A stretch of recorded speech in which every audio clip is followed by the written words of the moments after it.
In this case, we're given 16 observations of the modulus of elasticity measurements for Scotch pine lumber specimens, and we're asked to find the two-sided 95% confidence interval on the mean, and we're also asked what assumptions we need to make in this application, is what the problem should say.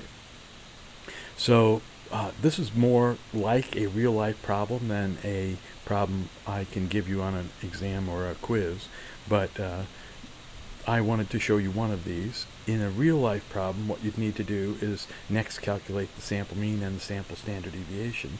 So we'll go ahead and do that. I did this in advance using Excel, and I got a sample mean of 1466.7.69. Of course, that's megapascals. And I got a sample standard deviation of 2266.172, again megapascals.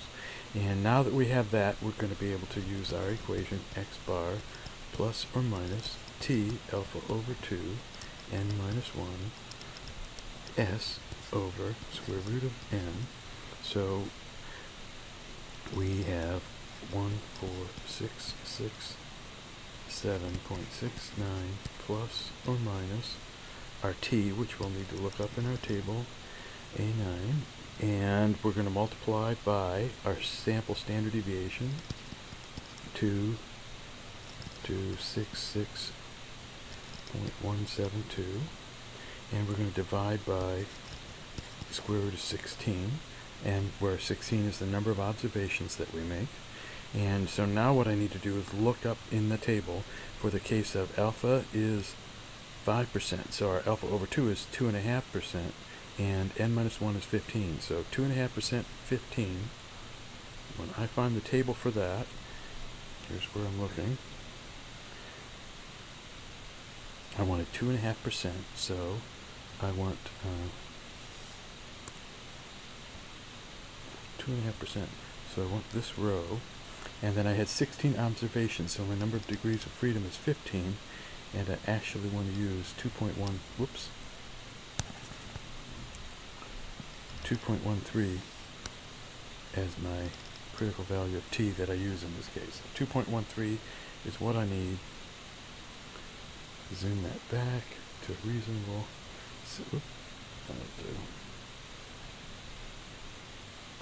So 2.13 is what we put there, so that when I calculate this interval, I get a modulus of elasticity, or the mean of the modulus of elasticity, in the range of 13.4612 15874 megapascals. And this time I didn't go beyond the number of digits that we started with, but one could argue that maybe I should go one digit beyond there, but I'll stop with that because that's also an acceptable choice. And so there's my two-sided confidence interval. What assumptions are made on this application?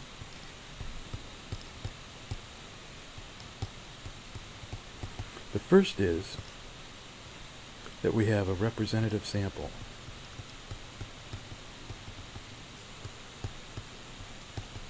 And second, because the number of observations is less than 30, I also need to assume that we have a normally distributed population.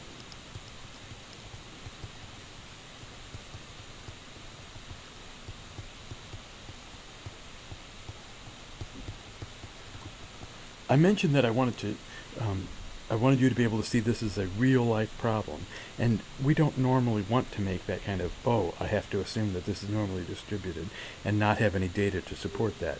What we'd actually do in a situation like this is take these data, and using some sort of statistical software, we'd plot the results in the CDF form, and here I've used the z-variate, or in the olden days we used to plot these on normal probability paper, and would get a result that looks something like this. So in our case E, distribution looks something like this. And when we have a more or less normally distributed population, this sample, whoops, that wasn't supposed to happen. what was supposed to happen is I wanted to show you that these fall along a straight line more or less.